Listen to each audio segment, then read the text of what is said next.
सहगण रघुनाथान्वितं तं सजीवं साद्वैतं सावधूतं परिजनसहितं श्रीकृष्ण चैतन्य देवं श्रीराधा कृष्ण पादान् सहगण ललिता श्रीविशाखान्वितांश्च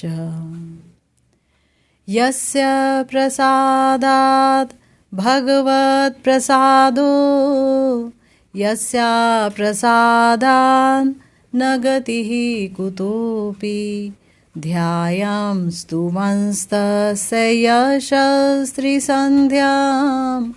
वन्दे गुरुः श्रीचरणारविन्दं नमो महावदान्याय कृष्णप्रेमप्रदायते कृष्णाय कृष्णचैतन्य नाम्ने गौरत्विषे नमः।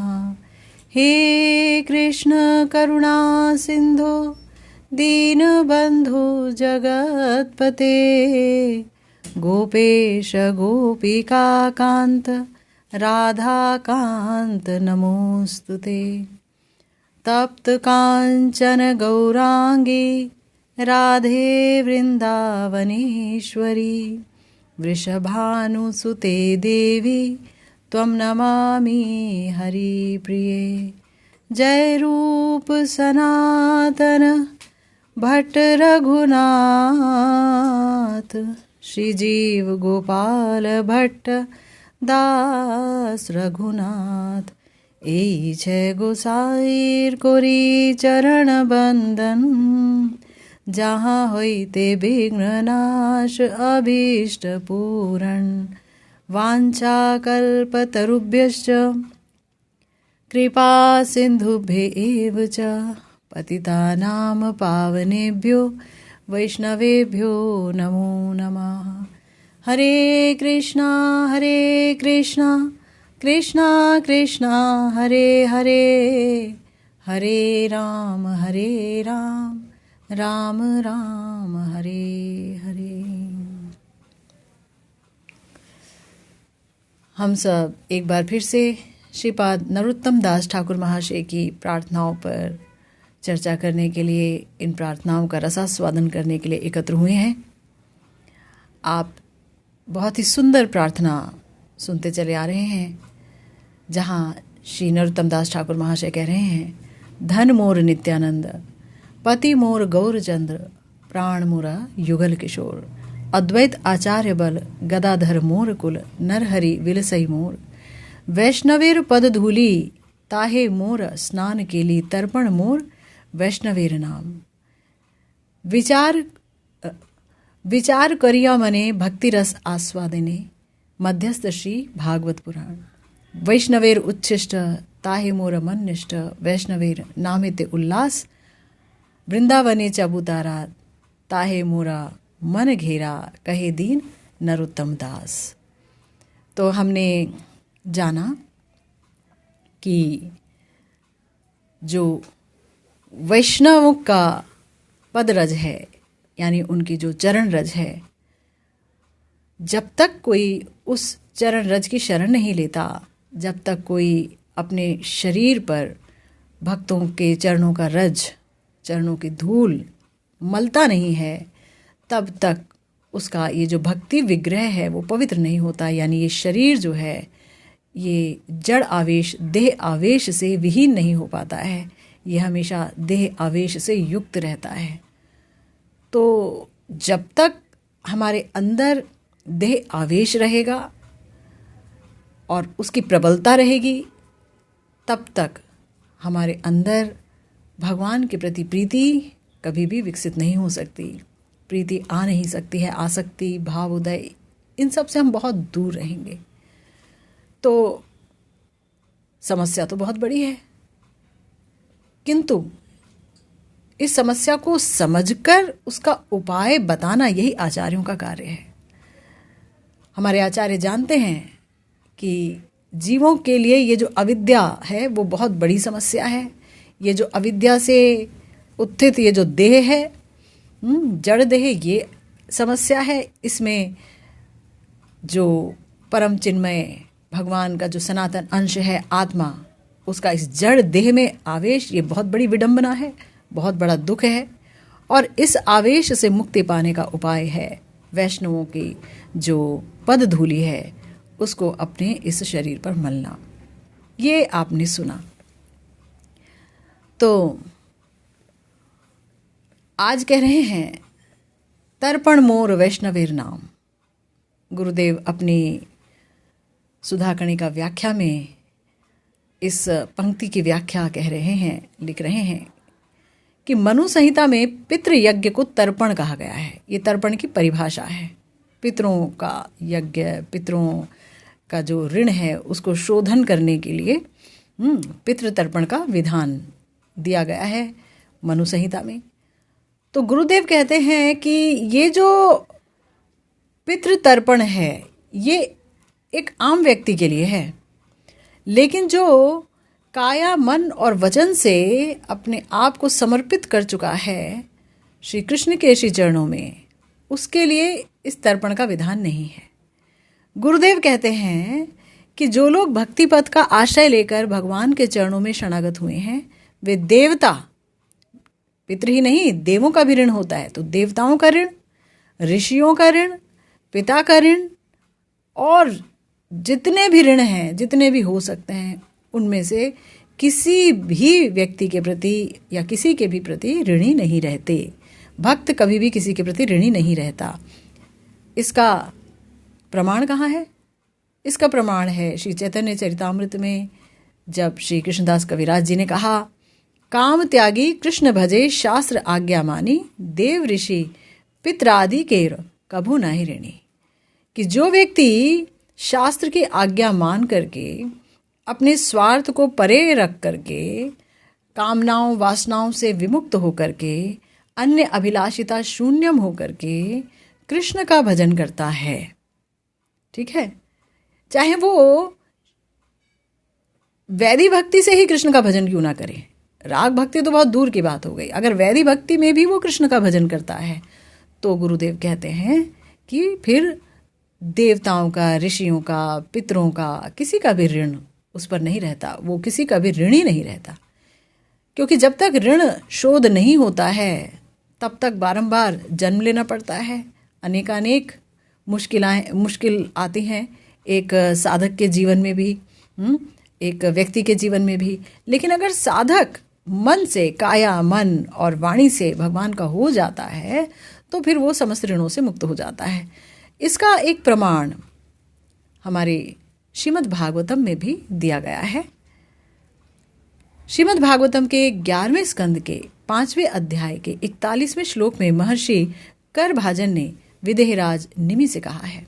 बहुत ही सुंदर श्लोक है और बड़ा ही आदर्श है, याद रखना चाहिए हमें। कहा गया, देवर्षि भूताप्त नृणाम पितृणाम ना किंकरो नायम ऋणी चराजन, सर्वात्मना यह शरणम शरण्यम गतो मुकुंदम परिहृत्य करतम।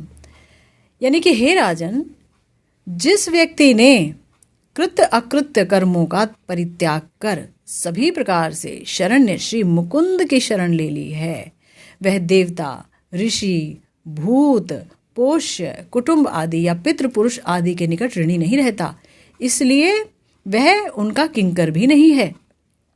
तो ये बहुत बड़ी बात है। यानी जिस व्यक्ति ने कृत्य अकृत्य समस्त कर्मों का परित्याग करके, देखिए भागवतम में एक श्लोक आया है और उस श्लोक के अनुसार भगवान ने कहा कि भाई जब तक किसी को मेरी कथा सुनने में पूरी रुचि नहीं हो जाती, मेरे भजन में पूर्ण रुचि नहीं हो जाती, वो उसके बगैर रह ही नहीं सकता है। उसको जो है निर्वेद जब आ जाता है, उदासीनता आ जाती है सब जगह से, है ना। और कृत्रिम उदासीनता लाने की बात नहीं कही गई है, कृत्रिम वैराग्य की बात नहीं कही गई है। भगवान की कथा सुनते सुनते, भजन करते करते भगवान की कथा के प्रति पूर्ण आसक्ति जब आ जाती है, तब उसके लिए कुछ भी कर्म नहीं रह जाता है कि उसे ये कर्तव्य निभाना ही पड़ेगा। लेकिन जब तक ऐसा नहीं होता है तब तक उसको अपने समस्त कर्मों को निभाना पड़ेगा, वर्णाश्रम धर्म के समस्त कर्मों को निभाना ही पड़ेगा। अगर वो ऐसा नहीं करता है तो उसे पाप का भागी बनना पड़ेगा, है ना। लेकिन जब बुद्धि भगवान में लग गई और ये बात समझ आ गई कि मेरे तो सर्वस्व सिर्फ श्री कृष्ण हैं, उनकी प्रसन्नता ही मेरा एकमात्र धर्म है ना, उनके चरण की शरणागति लेकर ही मेरा सब कुछ हो गया, तब जो है ऐसे कर्म से वो खुद ही मुक्त हो जाता है, उसे प्रयास नहीं करना पड़ता। भगवान कुछ ऐसा बना देते हैं, कुछ ऐसी व्यवस्था कर देते हैं कि वो इन कर्मों से मुक्त ही हो जाता है, तो वो किसी का ऋणी नहीं रहता है। तो गुरुदेव कहते हैं कि जिस कुल में एक वैष्णव उत्पन्न हो जाता है, अवतीर्ण हो जाता है, गुरुदेव ने शब्द इस्तेमाल किया है अवतीर्ण, पैदा हो जाता नहीं बोला है। गुरुदेव कह रहे हैं कि जिस कुल में एक वैष्णव अवतीर्ण हो जाता है, जैसे भगवान अवतार ले रहे हैं, ऐसे ही भगवान के जो भक्त हैं, भगवान की कृपा से वो भी प्रकट हो रहे हैं, है ना। तो उस वंश के पितृ पुरुष महाआनंद में नृत्य करते हैं। क्यों? कि भाई अब हमारे कुल का उद्धार होगा, अब तो हम पर भगवान की कृपा दृष्टि पड़ेगी, अब तो हमारा उद्धार हो जाएगा। एक वैष्णव से देखिए ये गति है। हमने पढ़ा श्रीमद् भागवतम में, भगवान ने प्रहलाद जी को ये आश्वासन दिया है, जब प्रहलाद जी ने कहा कि मैं चाहता हूँ कि आप मेरे पिताजी का उद्धार करें, पिता ने जो किया किया, लेकिन वो मेरे पिता थे, आप उनका उद्धार करें। तो हंसते हुए भगवान ने कहा कि तुम जैसे जो भक्त हैं उनकी तो मैं 21 पीढ़ी यूं ही तार देता हूँ, 21 पीढ़ी, है ना, यूं ही तार देता हूँ, उन्हें सोचने की ज़रूरत नहीं पड़ती है। तो इसीलिए कुल का जो भूषण है, आभूषण है, कुल का जो गर्व है, वो है एक वैष्णव। कुल का गर्व ये नहीं है कि वो उच्च कुल है कि निम्न कुल है, ये गर्व नहीं है कि हम जो है ब्राह्मण हैं, क्षत्रिय हैं, क्या हैं, ये कोई गर्व की बात नहीं है। गर्व की बात यह है कि हमारे खानदान में क्या कोई भगवान का भक्त है। अगर भक्त है तो फिर ये तो जो है कुल सुधर गया, ये तो कुल का आभूषण हो गया, है ना। तो इसीलिए हमारे प्यारे श्री नरोत्तम दास ठाकुर महाशय कह रहे हैं कि वैष्णवों का नाम कीर्तन ही मेरा पितृ तर्पण है। मैं कुछ नहीं करूँगा, वैष्णवों का गुणगान करूँगा, वैष्णवों का गुणगान करूँगा।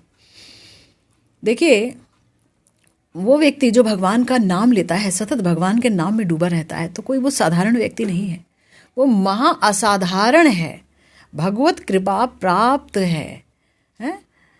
हमारे श्रीमन महाप्रभु के पार्षदों ने ये दिखाया, जब श्री अद्वैताचार्य जी अपने पिता का श्राद्ध कर रहे थे, तो आपको याद होगा उन्होंने समस्त अपने जो भी आस पड़ोस के लोग हैं, जो भी अनेक ब्राह्मण विप्रकुल के लोग हैं, सबको निमंत्रण दिया था। साथ में उन्होंने बुलाया था श्री हरिदास ठाकुर जी को। हरिदास ठाकुर जी को बुलाया था कि आप आइए और प्रसाद ग्रहण कीजिए, भगवान का प्रसाद पहले आप ग्रहण कीजिए, बाद में सबको मिलेगा। तो श्री हरिदास ठाकुर ने कहा, देखिए मेरा तो कोई कुल भी नहीं है, मैं तो कोई उच्च कुलीन जन्मा नहीं हूँ, मैं तो यवन कुल में पैदा हुआ हूँ। बड़ी ही दीनता होती है जो भजन में होते हैं, जो भजन करते हैं, वो कभी भी अपने गुणों को तो देख ही नहीं पाते हैं। चाहे वो रूप सनातन जी हो, जो कि विप्रकुल शिरोमणि थे, लेकिन तथापि वो जगन्नाथ मंदिर में जाते ही नहीं थे। श्री जगन्नाथ मंदिर और क्या नीलाचल जो है उसमें भी एक प्रांत, यानी उसकी सीमा पर कहीं रहते थे, जहाँ पर कि हमारे हरिदास ठाकुर जी रहते थे, उनके साथ वहीं रुकते थे। और इसी प्रकार से हरिदास ठाकुर जी भी यही बात बोल रहे हैं कि भाई मैं तो उच्च कुलीन नहीं हूँ, आप क्यों अपना जो है सारा उत्सव खराब कर दे रहे हैं। तो श्री अद्वैताचार्य जी ने कहा कि नहीं नहीं, आप जैसे वैष्णव को खिलाने से तो समझ लीजिए पूरे ब्रह्मांड को खिला दिया मैंने, सारे जो उच्च कुलीन लोग हैं सबको खिला दिया, सबका तर्पण हो गया, सबको मैंने प्रसाद पवा दिया। आप एक बार प्रसाद पा लेंगे तो मेरा ये जो श्राद्ध का जो उत्सव है ये सफल हो जाएगा। खाया उन्होंने, जब वो खाकर चले गए तो बाकी सारे लोग आए, उन्होंने कहा कि हमको पहले खिलाना चाहिए था, आपने उनको खिलाया है, हम तो यहाँ खाएंगे नहीं, हम तो जा रहे हैं। तब तो आपको पता है कि कैसी बरसात हुई। अद्वैताचार्य जी ने कहा कि ठीक है आप मत खाइए, कोई ज़रूरत नहीं है। तो खूब बरसात हुई, और बारिश में उस समय ये होता था, माचिस वगैरह तो होती नहीं थी, लोग एक दूसरे के घर से आग लेकर के और चूल्हा जलाते थे और तब वहाँ पर खाना बनता था, एक दूसरे से आग उधार लेते थे। उस रात सबके घर की आग बारिश में बुझ गई। कोई किसी के घर आग लेने क्या जाएगा, किसी के घर में आग ही नहीं थी। सब भूखे रहे जिन्होंने मना कर दिया था उस श्राद्ध का भोजन खाने को। सिर्फ और सिर्फ हरिदास ठाकुर जी की गुफा में अग्नि जल रही थी। सबको वहीं से अग्नि लेनी पड़ी और सबने हरिदास ठाकुर जी से माफ़ी मांगी। तो यहाँ पर हमारे जो श्रीपाद नरोत्तम दास ठाकुर महाशय इतनी बड़ी बात कह रहे हैं कि तर्पण मोर वैष्णवेर नाम, कि वैष्णवों का नाम कीर्तन ही मेरा पितृ तर्पण है। मुझे अलग से कोई भी कर्मकांड करने की आवश्यकता नहीं, उनका नाम ले लिया, मैं शुद्ध अतिशुद्ध हो गया। कितनी बड़ी बात है। देखिए शास्त्रों को जब हम पढ़ करके देखते हैं तो वहाँ हम यही देखते हैं कि भगवान ने भक्तों का बड़ा बड़ाई की है। भगवान बार बार बोलते हैं कि हम भक्त पराधीन हूँ, मैं भक्त के द्वारा पराधीन हूँ। ये अस्वतंत्र इव द्विजाग, हे द्विज मैं अस्वतंत्र हूँ, भक्त मुझे अपने प्रेम से अपने हृदय में बांध लेते हैं। तो जिनके हृदय में गोविंद का विश्राम होता है, उनका अगर हम नाम लेते हैं, उनकी अगर हम कृपा पाते हैं, उनके चरण के रज अगर हम अपने शरीर पर मलते हैं, अपने माथे पर धारण करते हैं, तो गोविंद की कृपा प्राप्त होगी ही, क्योंकि उनकी कृपा मिल गई है। महत की कृपा के पीछे पीछे ही गोविंद की कृपा चलती है, ये हमें जानना होगा शास्त्रों से। आगे कहते हैं, विचार कोरिया मने भक्ति रस आस्वादने मध्यस्थ श्री भागवत पुराण। यदि विचार करके देखेंगे तो समझ आएगा कि सर्व वेदांत सार श्रीमद् भागवत ही भक्ति रस आस्वादन के मामले में मुख्य है, मध्यस्थ है। यानी समस्त विवाद और समस्या का समाधानकारी सर्वनिरपेक्ष सार्वभौम प्रमाण है। मुनि, जो महामुनि श्री वेद व्यास, जो श्रीमद् भागवत के रचयिता हैं और जिन्होंने श्रुतियों को लिखित रूप में आनयन किया, उन्होंने लिखित रूप दिया समस्त श्रुतियों को, वेदों के भाग किए और समस्त पुराण आदि जो है उनको रचा, ताकि जो है सब लोग पढ़ सकें, जान सकें। लेकिन तो भी वो बहुत ज़्यादा उदास थे। महाभारत आदि की भी रचना हो गई थी तो भी उदास थे। तो उनके गुरुदेव नारद जी ने उनसे पूछा कि आप इतने उदास क्यों हैं, क्या बात है? तो उन्होंने कहा, मैंने तो सब कुछ लिख दिया, लेकिन पता नहीं मैं क्यों उदास हूँ, सब कुछ लिखने के बाद भी। तो नारद जी ने कहा, आपने जो कुछ लिखा है ना, उसमें कर्म कांड आदि ही हैं। जिन कर्म कांडों में फंस करके, वेदों की अलंकारिक भाषा में फंस करके यज्ञ आदि करते हुए, कर्म कांड आदि करते हुए व्यक्ति कभी भी भगवान को प्राप्त नहीं कर सकता है। तो जब तक आप भगवान के गुणावलियों को प्रकाश नहीं करेंगे, भगवान कौन हैं, उनके अपने भक्तों के साथ किस प्रकार के संबंध हैं, कैसे भक्त उनसे व्यवहार करते हैं, भक्त कैसे उनके शरणागत रहते हैं, भक्त और भगवान की लीला जब तक आप नहीं बताएंगे, जब तक भगवान श्री कृष्ण के बारे में नहीं बताएंगे, है ना, तब तक आप हमेशा उदास रहेंगे। क्योंकि जिन रचनाओं से आप ही को संतोष नहीं मिला है, तो उनसे जीव मात्र का क्या होगा? वो तो पहले ही बेचारे कर्म अकर्म विकर्म में फंसे पड़े हैं। तो तब श्रीमद् भागवतम को समाधि में गए हमारे व्यासदेव जी, और उन्होंने फिर श्रीमद् भागवतम को लिखा। बहुत ही सुंदर ग्रंथ, जो कि वो स्वयं कह रहे हैं कि अर्थो हयम ब्रह्म सूत्राणाम भारतार्थ विनिर्णयः गायत्री भाष्य रूपो हसौ वेदार्थ परिवृहितः पुराणाम साम रूपः साक्षात भगवतोदितिः। यानी कि ये श्रीमद् भागवतम जो है वो ब्रह्म सूत्र का प्राकृतिक, यानी असली, प्रकृत माने असली, अर्थ निर्णायक शास्त्र है। गुरुदेव कहते हैं कि ब्रह्म सूत्र जो है बहुत ही मुश्किल हैं। बहुत सारे सूत्र हैं और उसमें असली अर्थ क्या है कोई नहीं समझ पाता है।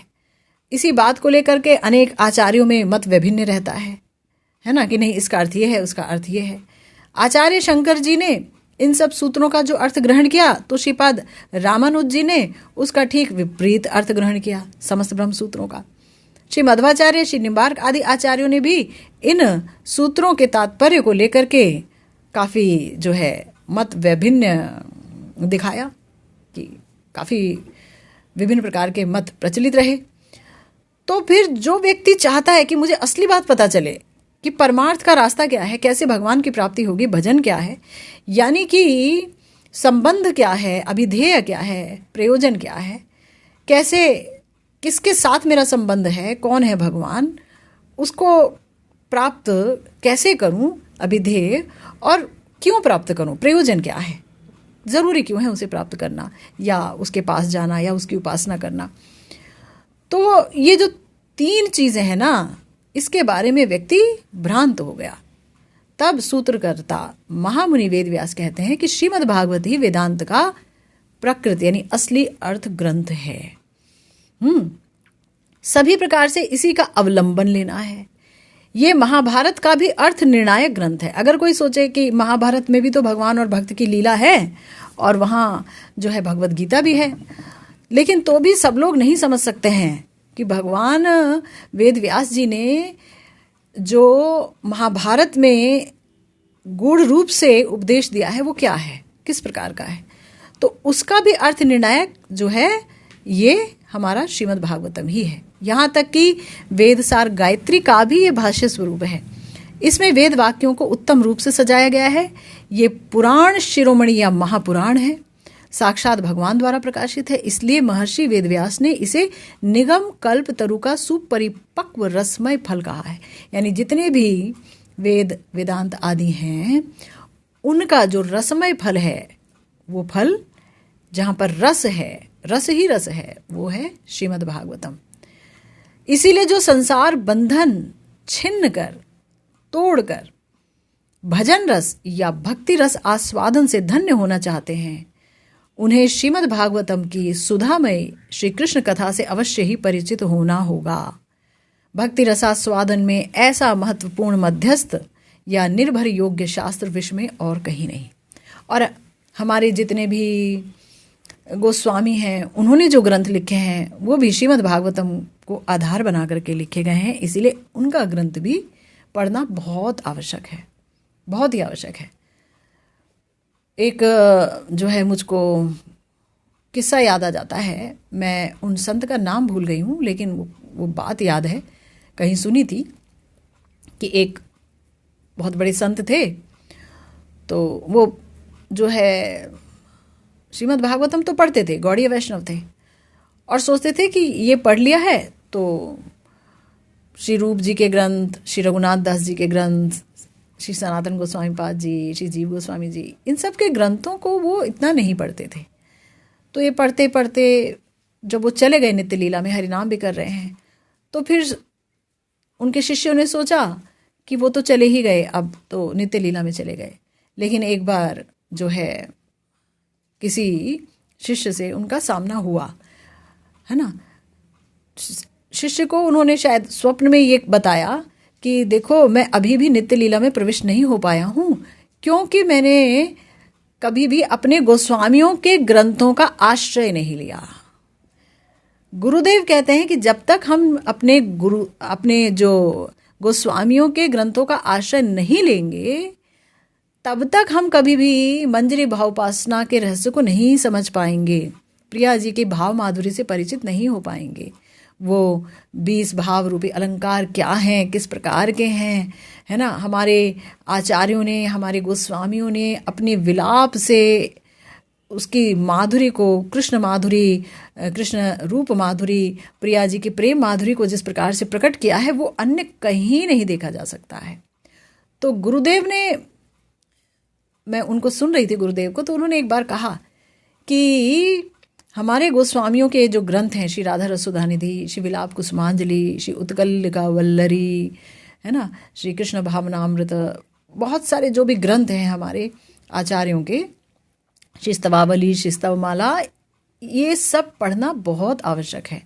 गुरुदेव के परम गुरुदेव थे, यानी कि जिनसे जो मेरे परम गुरुदेव ने शिक्षा ली थी, तो वो जो थे श्री अद्वैत जी, अद्वैत बाबा महाराज, उन्होंने कभी कहा था कि मैं हमेशा श्रीमद् भागवतम सुनता था, मुझे बहुत अच्छा लगता था और मैं भजन भी खूब करता था, लेकिन मंजरी भाव, है ना, देखिए भागवतम से भक्ति रस सब कुछ मिल जाएगा, लेकिन ये जो एक विशिष्ट भाव दिया है ना श्रीमन महाप्रभु ने, वो उस भाव की पुष्टि, उस भाव को स्थापित किया है हमारे आचार्यों ने, रूप सनातन आदि हमारे गोस्वामियों ने। इनके द्वारा ही श्री महाप्रभु ने जन जन को मंजरी भाव बांटा है।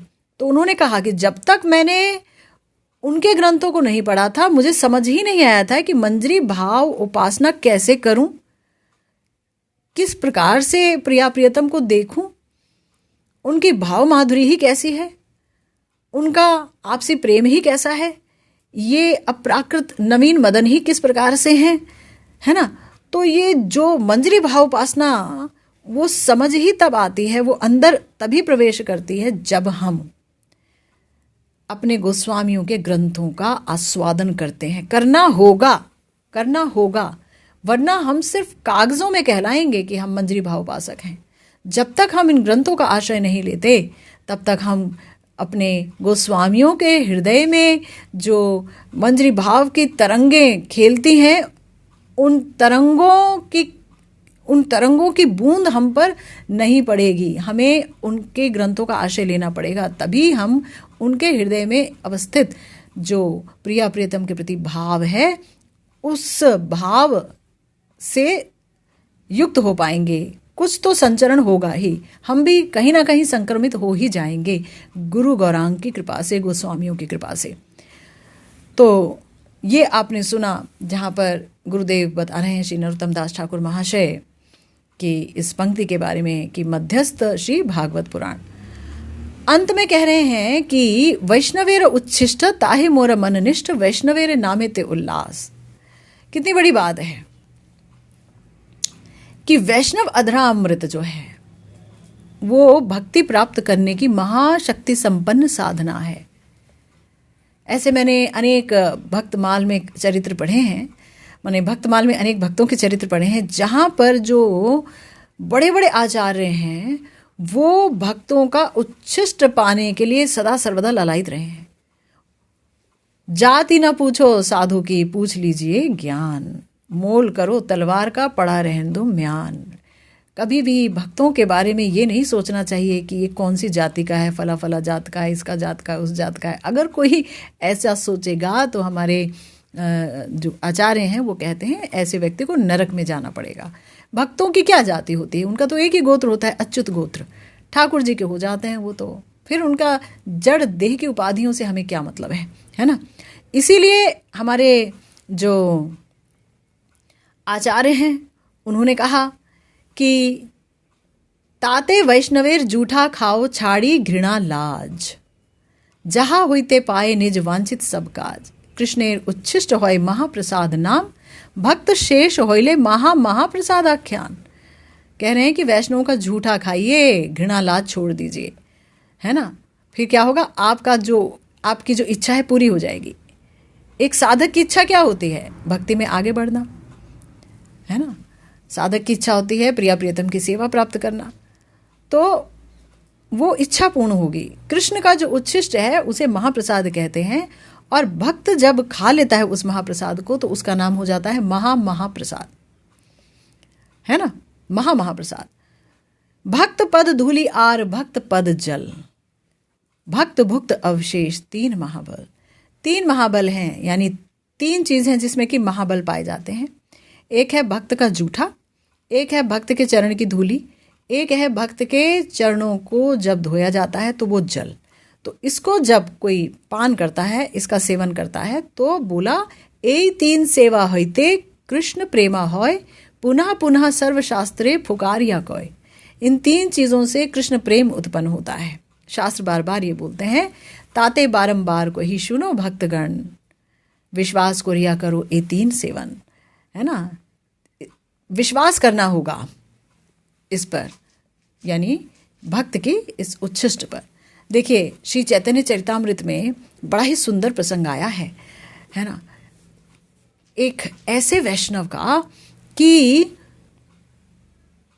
जिनका भजन सिर्फ भक्त के चरणों के रज को मलने से अपने शरीर पर और उनका उच्छिष्ट खाने से इतना बढ़ गया कि श्रीमन महाप्रभु ने जो अपना चरण धौत जल कभी किसी को नहीं दिया, किसी को हाथ नहीं लगाने दिया।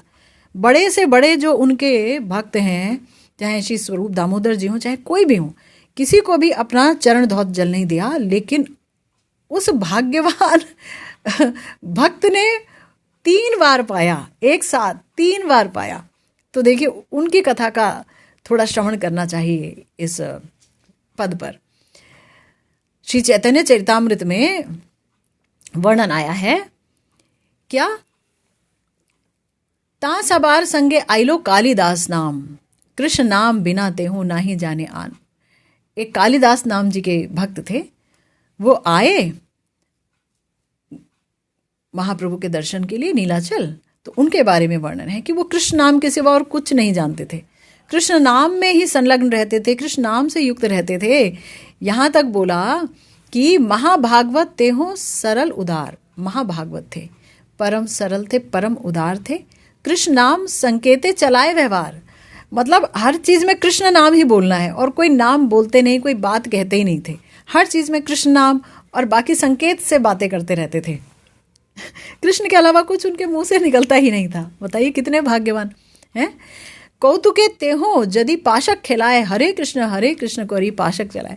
अगर वो पाशा क्रीड़ा वगैरह अगर खेल रहे होते थे, लूडो गोटी टाइप की चीजें, तो भी वो हरे कृष्ण करके ही सारा कुछ खेलते थे। मतलब हरि नाम के सिवा उनके मुख से और कुछ नहीं निकलता था। ऐसे कैसे हो गया भाई, ऐसा क्या विशेष किया उन्होंने? तो बड़े ध्यान से सुनो। कह रहे थे कि वैष्णव रघुनाथ दासेर तेहो होय ज्ञाति खूड़ा। रघुनाथ दास जी के वो एक रिश्तेदार थे। वैष्णवेर उच्छिष्ट खाइते तेहो होइलो बूढ़ा। कब से कितने ही दशकों से वो वैष्णवों का अधरामृत खा रहे थे, बूढ़े हो गए थे वैष्णवों का उच्छिष्ट खाते खाते। उनका एकमात्र यही साधन भजन था। गौड़ देशे होय जत्तो वैष्णवगण। गौड़ देश में महाप्रभु के धाम में जितने वैष्णव थे, ब्राह्मण वैष्णव जतो छोटो बड़ो होए, चाहे ब्राह्मण हो, चाहे छोटी जात का, चाहे बड़ी जात का, उच्च जात, जो कुछ भी क्यों ना हो, वैष्णव है ना। सबार उच्छिष्ट ते हो करिलो भोजन। सबका उच्छिष्ट उन्होंने खाया हुआ था, कोई बचा हुआ नहीं था, कोई बचा नहीं था। उत्तम वस्तु क्या करते थे देखिए। अब सब लोगों के घर में प्रसाद होगा, खाना होगा, उस समय कोई ज़रूरी तो नहीं है जिस समय ये पहुंच जाएंगे उस समय रखा ही होगा भोजन, तो ज़रूरी नहीं है। ये क्या करते थे, बड़ी चालाकी से उत्तम वस्तु लेकर के वैष्णव के घर पहुंच जाते थे, भक्त के घर, अच्छी वस्तु खाने पीने की है ना। तो क्या बोल रहे हैं, उत्तम वस्तु भेंट लैया तार ठाए जाए, तार ठाई शेष पात्र लयन मांगिया। कि भैया जो है कहाँ ना पाए तबे रहे लुकाइया।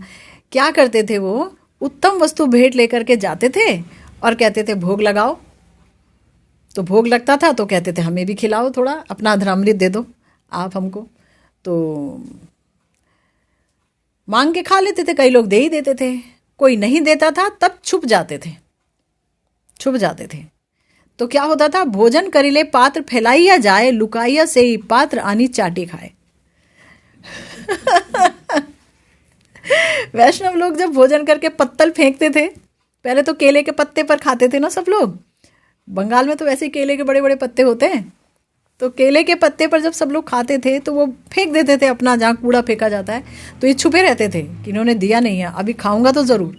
तो वहाँ से उठाते थे और अपना चाट करके खा जाते थे। ठीक, तो एक बार की बात है, देखिए कथा सुनिए। भूई माली जाति वैष्णव झड़ू तार नाम। कोई जाति है मगर है वैष्णव, उनका नाम था झड़ू। तो आम्र फल लैया तेहो गैला तार स्थान। आम का फल लेकर के उनके स्थान पर गए हमारे कालिदास जी।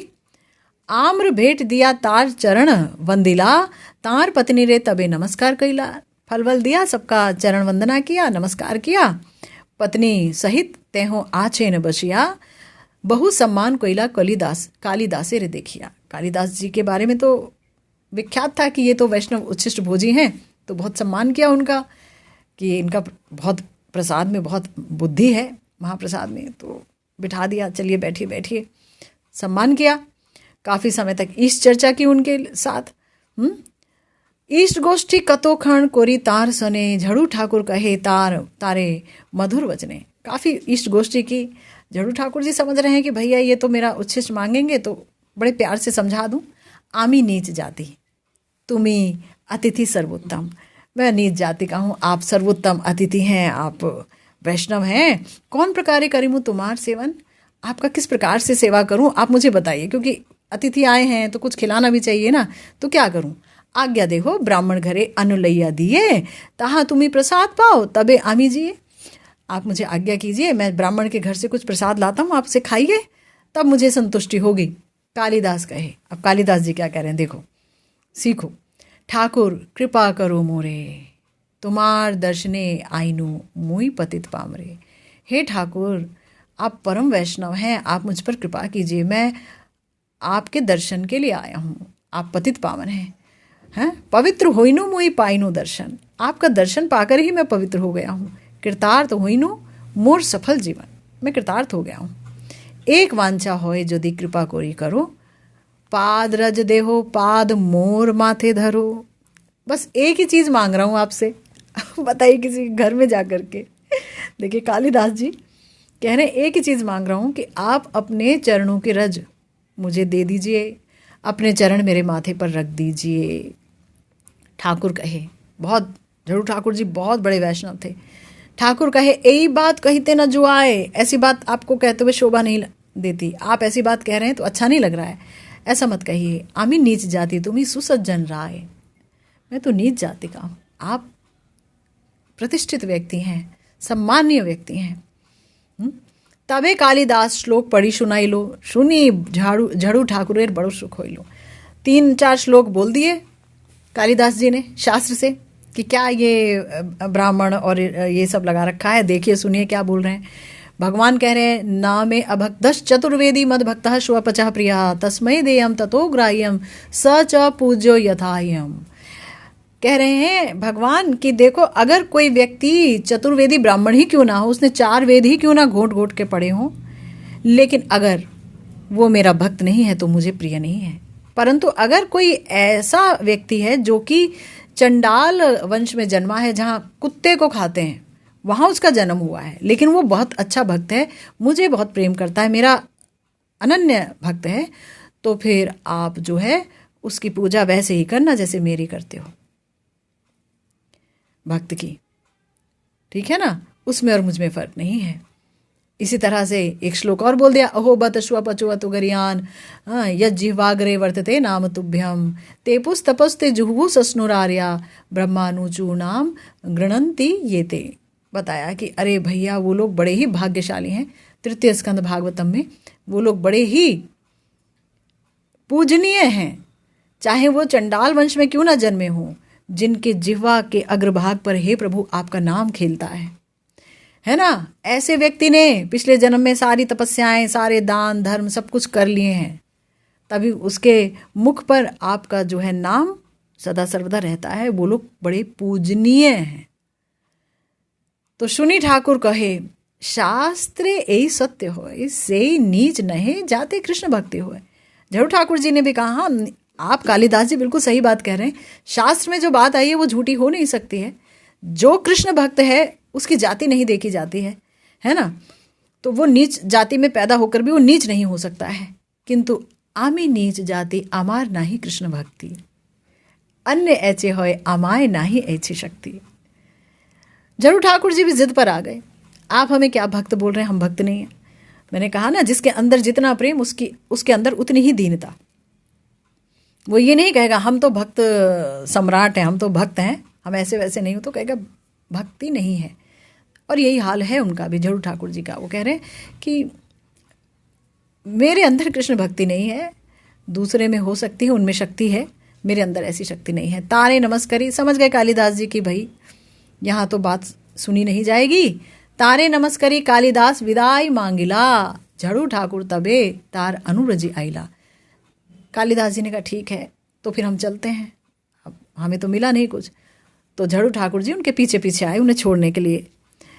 तारे विदाई दिया ठाकुर यदि घरे आइलो, तार चरण चिन्ह जेई ठाई पड़िलो, से धूली लैया कालिदास सर्वांगे ले पिला। आहा, तार निकट एक स्थाने लुकाइया रहिला। तब क्या हुआ कि जब उनको विदाई दे करके झड़ू ठाकुर वापस चले गए, तो तब तक ये यहाँ एक जगह छुप गए। छुप करके जिस स्थान से वो वापस चले गए थे झड़ू ठाकुर जी, तो उनके चरण की धूली अपने पूरे अंग पर मल लिया। ये भी तो कम नहीं है ना, प्रण है कि यही खाना है और यही लगाना है, यही मेरा आभूषण है। तो तार निकट एक स्थाने लुकाइया रहिला, झड़ू ठाकुर घर जाई देखी आम्रफल, मानसे कृष्णचंद्रे अर्पिला सकल। कलार पाटुआ खोला होइते आम्र निकाशिया, तार पत्नी तारे देन खाएन चूशिया, चूशी चूशी चोषा आटी फैलिला पाटुआते, तारे खावाइया तार पत्नी खाए पश्चाते, आटी चोषा से ही पाटुआ खोलाते भरिया, बाहिरे उच्छिष्ट करते फैलाइला लैया। कह रहे हैं कि झड़ू ठाकुर जी घर गए, आम फल को उन्होंने मानसिक भोग लगाया और दोनों पति पत्नी ने उसे खाया, और फिर जो है केले के खोल वोल में जिसमें आया था वो उसमें ही लपेट लुपूट करके उसका बीज, उसका छिलका वगैरह जा करके कूड़े दान में डाल आए। बाहर कूड़ा जहाँ पर फेंकते हैं वहाँ पर डाल आए। ठीक, डाल आए।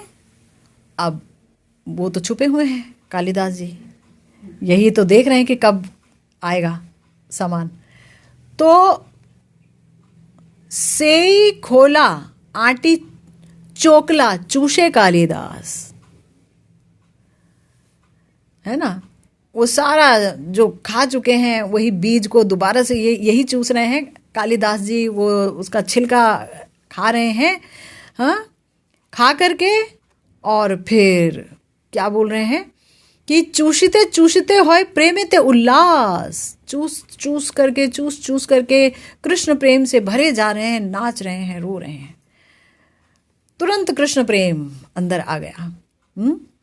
फिर उसके बाद यही मतो जतो वैष्णव बसे गौड़ देशे, कालिदास ऐसे सवार नीला अवशेष है। इसलिए गौड़ देश में जितने भी वैष्णव हैं कोई एक भी कालिदास जी से छूटा नहीं है। इन्होंने सबका उच्छिष्ट पाया हुआ है। महाप्रभु तार ऊपर कृपा कोइला से ही कालिदास जबे नीला चले आइला। जब नीला चल गए हैं ये कालिदास तो महाप्रभु ने इनके ऊपर कृपा की है। प्रतिदिन प्रभु यदि जान दर्शने जल करंग लैया, गोविंद जाए प्रभु सने। जब श्रीमन महाप्रभु जगन्नाथ जी के दर्शन के लिए जाया करते थे तो पीछे पीछे उनके जो सेवक हैं गोविंद जी वो भी जाया करते थे। साथ में वो जल का लोटा लेते थे कि भाई चरण वरण धुलाएंगे तभी तो मंदिर में प्रवेश होगा, है ना, तो वैसे तो होगा नहीं। तो गए वो 22 पहाच तले आछे एक निम्न गाड़े, से ही गाड़े करें प्रभु पाद प्रक्षालन।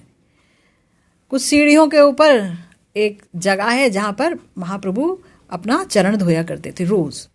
और गोविंदेर महाप्रभु कोरिया छे निषेध, कोरिया छे नियम, मोर पाद जल जैनो ना लय कोनो जन। ये नियम है महाप्रभु का कि मेरे चरण का प्रक्षालित जल कोई ले ना पाए, ये आपको देखना है। ये एक नियम बना रखा उन्होंने। एक दिन प्रभु तहाँ पाद प्रक्षालिते, नहीं आगे है, प्राणी मात्र लैते ना पाए से ही जल, अंतरंग भक्त लोय करी कोनो छल। प्राणी मात्र वो जल पा नहीं सकता है, अंतरंग भक्त कभी कोई ले लिया तो ले लिया, कोई छल से, वैसे किसी को आज्ञा नहीं है। एक दिन आए महाप्रभु अपने चरण प्रक्षालन कर रहे हैं, कालिदास आसी तहाँ पातिले नहाते। चरण धो रहे हैं श्रीमन महाप्रभु और कालिदास वहां करके उन्होंने अपने दोनों हाथ ऐसे लगा दिए नीचे। हाँ? एक अंजलि, दुई अंजलि, तीन अंजलि पीला। जहाँ एक बूंद किसी को देकर राजी नहीं है श्रीमन महाप्रभु, वहां पर वो दोनों हाथों की एक अंजलि, फिर 2 अंजलि, फिर 3 अंजलि से श्रीमन महाप्रभु का वो चरण जल का पान कर गए। वाह क्या भाग्य। तबे महाप्रभु तारे निषेध कोरिला, अतः पर आर न करी हो पुनर्बार। आज जो किया किया दोबारा मत करना। महाप्रभु बोल रहे हैं, एतावता वांछा पूर्ण करी लो तुम्हार, मैंने तुम्हारी इच्छा पूरी कर दी है। सर्वज्ञ शिरोमणि चैतन्य ईश्वर वैष्णवे तहार विश्वास जानेन अंतर, से गुण लैया प्रभु तारे तुष्ट होइला, अन्य दुर्लभ प्रसाद तहारे कोरिला। देखा क्या कह रहे हैं कि श्रीमन महाप्रभु सर्वज्ञ शिरोमणि है, भगवान है, वो जानते हैं कि वैष्णव में इनका अखंड विश्वास है। इसी गुण से महाप्रभु उन पर संतुष्ट हैं, उन पर रीझे हुए हैं। और जो बाकियों के लिए महादुर्लभ प्रसाद है महाप्रभु का चरण धौत जल, वो जल 1 नहीं 2 नहीं 3 अंजलि पान करा लिया कालिदास जी को। तो जो कब से वैष्णव उच्छिष्ट खाते आ रहे हैं और खाते खाते बूढ़े हो गए, उनको देखिए उनकी तपस्या का कितना सुंदर फल मिला। तो हमारे जो श्रीपाद नरोत्तम दास ठाकुर महाशय ने कहा कि ये 3 सेवा होते कृष्ण प्रेमा होए, कि इन 3 चीज़ों से ही कृष्ण प्रेम उत्पन्न होता है ना। ये बहुत सही बात है। आगे कह रहे हैं कि वैष्णव के नाम के श्रवण कीर्तन से हृदय उल्लसित हो उठता है, कारण वैष्णव भक्ति भगवत प्राप्ति का अव्यभिचारी उपाय है। भगवान ने कहा है कि मेरी भक्ति से हो सकता है तुम्हें मैं ना मिलूं, पर अगर तुम मेरे भक्त की भक्ति कर लो तो मेरा मिलना ध्रुव है ना। इसीलिए कभी भी वैष्णव अपराध नहीं करना चाहिए। वैष्णव अपराध को तो कभी भक्ति भजन मिल ही नहीं सकता है। कभी किसी में दुर्गुण दोष नहीं देखना चाहिए, कभी किसी की हंसी नहीं उड़ानी चाहिए, कभी खुद को बड़ा बनाने के लिए किसी को छोटा नहीं सोचना चाहिए कि ये छोटा है। आगे बोल रहे हैं वृंदावनेर चबूतरा ताहे मोर मन घेरा या ताहे मोर मन भूरा, कि वृंदावन के चबूतरा का अर्थ है ससखी श्री राधा माधव का मिलन स्थान, महायोग पीठ, अथवा वृंदावन में ये सब रत्नमय वेदिकाएं जिनके ऊपर श्री राधा माधव बैठकर सखियों के साथ हास परिहास रस में मग्न होते हैं। इस चत्वर को आप रास स्थली भी समझ सकते हैं। श्री राधा माधव के अति रसमय लीला विलास स्थान को मन सतत घेरे रहे, श्री नरोत्तम दास ठाकुर महाशय ये कह रहे हैं। देखिए, अभी तक हमने जो कुछ पढ़ा, धनमोर नित्यानंद से लेकर के वैष्णवेर उच्छिष्ट और वैष्णवेर नामित उल्लास, सब कुछ जो कुछ पढ़ा, उसकी जो परिणति है वो यही होनी चाहिए कि यही लीला सतत हमारे दिमाग में चलनी चाहिए, यही मन हमारा अटक जाना चाहिए। प्रिया प्रियतम का जो रसमय स्वरूप है, आनंदमय स्वरूप है, प्रेममय स्वरूप है, वो हृदंगम होना चाहिए, वो हमारे हृदय में प्रकटित होने चाहिए, स्फूर्त होने चाहिए, है ना। तो इसीलिए अगर हम इन समस्त उपायों को अपनाते हैं तो फिर मन ज़रूर जाकर के बैठ जाएगा श्री राधा माधव की महायोग पीठ में, वृंदावन में, और फिर उसको छोड़कर अन्यत्र वो कहीं भी निविष्ट नहीं होगा, है ना। देखिए, ये कैसी रसभूमि है श्री वृंदावन की। हमारे प्यारे जो आचार्य हैं श्री प्रबोधानंद सरस्वती पाद, वो अपने श्री वृंदावन महिमामृतम में बड़ी सुंदर शब्दों में लिखते हैं, कहते हैं, श्रृंगाराख्यो मधुर मधुरः को अपि दिव्यो रसेन्द्रः, साक्षात् वृंदावन रस भुवि महादिव्य माधुर्य सीमा, स्पारज्योति प्रसर सुमृग श्याम रत्नायमानः, श्री राधाया निर्वधि लसत कंठ संश्लिष्ट आस्ते। श्री वृंदावन की रस भूमि पर महादिव्य माधुर्य की चरम सीमा स्वरूप, महादिव्य, ये मधुरिमा क्या है, महादिव्य है, ये कोई जड़ नहीं है ना।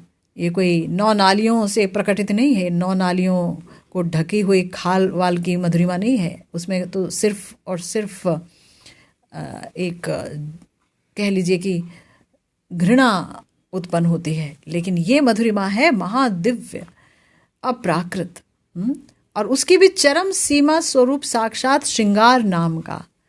श्रृंगार रस ही सबसे बड़ा रस कहलाता है, जिसके अंदर समस्त रसों का समावेश रहता है। तो उस श्रृंगार नाम का कोई मधुर, अति मधुर दिव्य रसराज स्वरूप, विस्तृत ज्योति को प्रसारण करने वाला सुंदर मृग जातीय पुरुष, चंचल आंखों वाले सुंदर मृग जातीय पुरुष विशेष श्याम रत्न स्वरूप से श्री राधा के कंठ को निरंतर आलिंगन करके विराजमान है। ऐसा ये श्री वृंदावन की रसभूमि है ना। और इस रसभूमि में जब कोई इस रसभूमि के प्रति पूर्ण श्रद्धा युक्त होता है, जब इस रस का मर्म उसके हृदय में, उसके अंतर में जागृत होता है, तो वो ये कहता ज़रूर है, जैसे कि श्री प्रबोधानंद सरस्वती पाद कह रहे हैं कि आज अकस्मात अति प्रेम विवश मेरे चित्त में क्षेत्र संन्यास रूपी संकल्प ग्रहण हुआ है कि मैं वृंदावन में से कहीं बाहर नहीं जाऊंगा। ये क्षेत्र संन्यास मैंने ले लिया, इससे बाहर मैं जाने वाला नहीं। दृष्ट तथा अदृष्ट सब कुछ इस संकल्प की रक्षा के लिए मैंने छोड़ दिया। जो दिखाई देता है, जो नहीं दिखाई देता है, ये इस संकल्प का रक्षा हो। जो भी कोई चीज़ मुझे अगर इस वृंदावन धाम से बाहर ले जाती है, वो चीज़ मैंने छोड़ दी है, ताकि कोई विघ्न ना आए। लेकिन तो भी अगर कोई विघ्न उत्पन्न हो तो भी ये श्री राधिका का उपवन श्री वृंदावन ही मेरी शरण है, वही मेरी रक्षा करें। तो धाम की कृपा से भगवान की कृपा होती है, और धाम की कृपा मिलती है जब महत कृपा मिलती है, भक्तों की कृपा मिलती है, और भक्तों की कृपा कैसे मिल सकती है, इसका उपाय हमारे श्रीपाद नरोत्तम दास ठाकुर महाशय जी ने बड़ी ही प्यारे तरीके से हमें बतलाया है। और बड़ी सुंदर प्रार्थना पर हम लोगों की चर्चा रही। आप लोगों के माध्यम से मुझे भी कुछ रसास्वादन हुआ, इसके लिए आपका बहुत बहुत धन्यवाद। और आज की ये जो भागवती कथा है इसी के साथ यही विश्राम लेती है। श्रीमन महाप्रभु ने चाहा तो कल फिर हम मिलेंगे एक नई प्रार्थना के साथ। तब तक जय जय श्री राधे श्याम, श्री गुरु निताई गौर सीतानाथ प्रेमानंदे, हरि हरि बोल।